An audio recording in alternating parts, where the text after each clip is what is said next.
Hey y'all, it's Natalie for A Cherry on Top today, and I'm on the blog using this really fun Color Me Happy collection from Simple Stories and the new Charmed die set from Honeybee Stamps.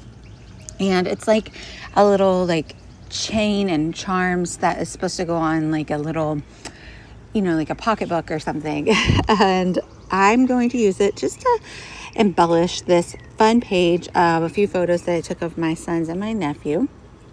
So I'm going to arrange them on the page like this, and I'm going to do 3 stripes of colors. It's going to be really bright. And so I got out these Catherine Puller inks, and I'm just going to swipe them across this textured white cardstock in 3 lines.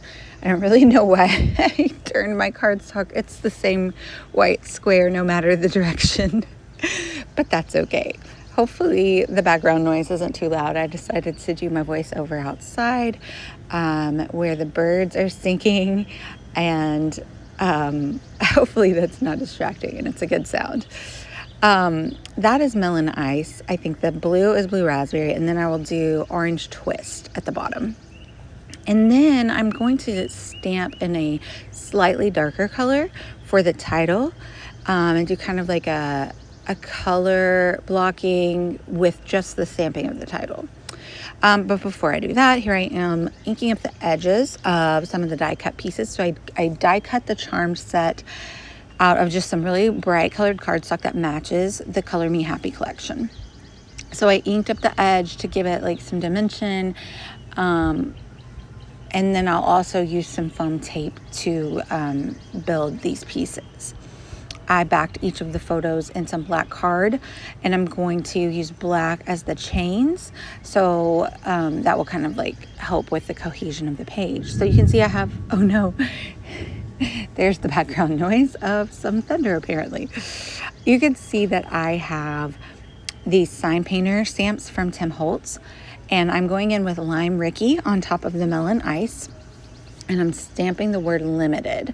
And I am doing it a couple of times to make sure that it shows up nicely, and you can see a little bit of a contrast between the 2 colors. And then at the bottom, I'm using orange peel.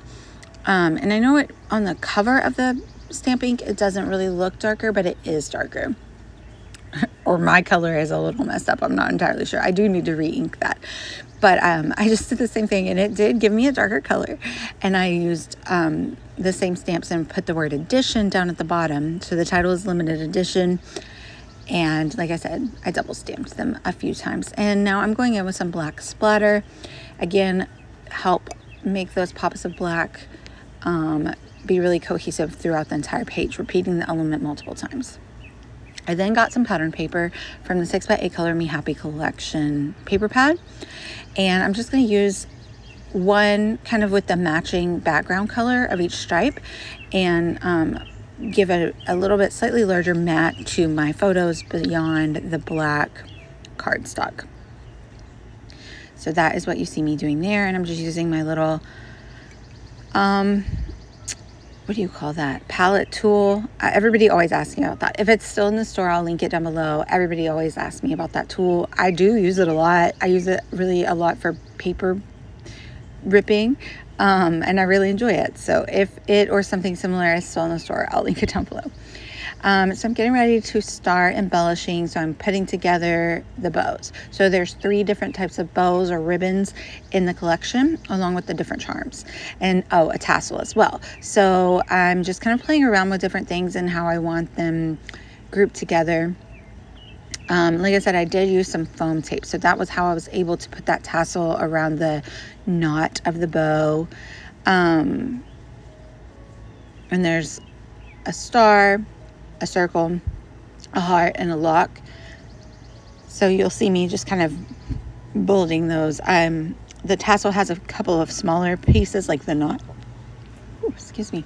And that's what I was adding there. Oh, and there's cherries, of course. I had to use the cherries. So I'm just kind of arranging things how I think they will look nice, and getting ready to start committing to putting them down on the paper. And you just, you compile your chain, and your charms on the chain to make it look like they're hanging off, like they would on like a charm bracelet or something. I love that little picky tool. Someone had that at the Nashville Craft Retreat, and we were using it, and I was like, I have got to get me one of these. I'll link that down below too if it is in the store.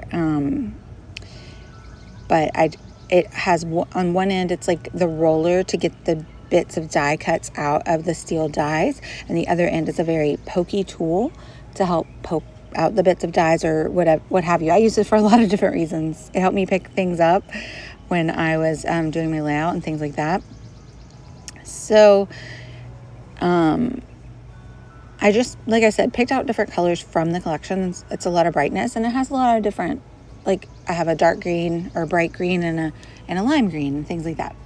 So I also am adding these strip stickers. They're like little strips of like files, and I thought that they kind of went well with the horizontal stripes and would pair nicely with my chain. So I went ahead and added that so that the charms might, I don't know, like stick down, like overlap a little bit. Everything always looks better when you touch it, right? When the things are slightly touching, as though everything was intentional.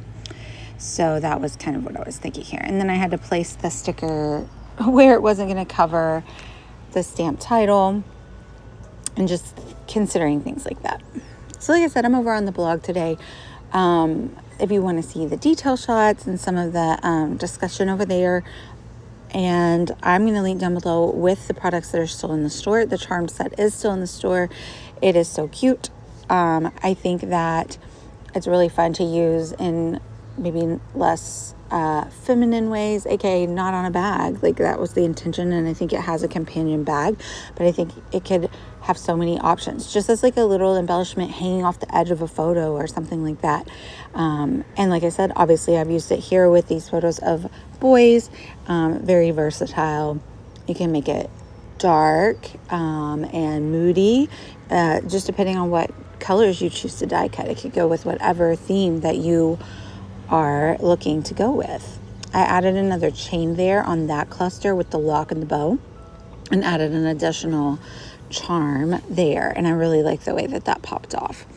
Now I'm going to go in and add a few more stickers around the page. I'm going to add words to each of those file tabs, and just a few embellishment stickers, and I think that we're about to be done. Oh, I took my grabby glitter pen, and I'm just going around the stickers and a couple of the die cut elements to just add more pops of black.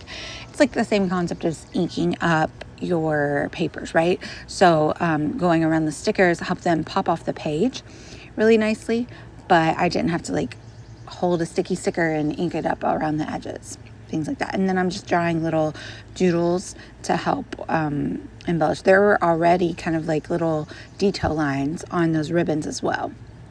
I decided in the middle bit here where we don't have a title, I'm going to add this additional sticker, and I'm going to go around that with the glitter pen as well. So let me know if you have any questions. I would love it if you'd like and subscribe. And I really enjoyed making this page. I hope you're inspired. Have a great day, y'all. Bye.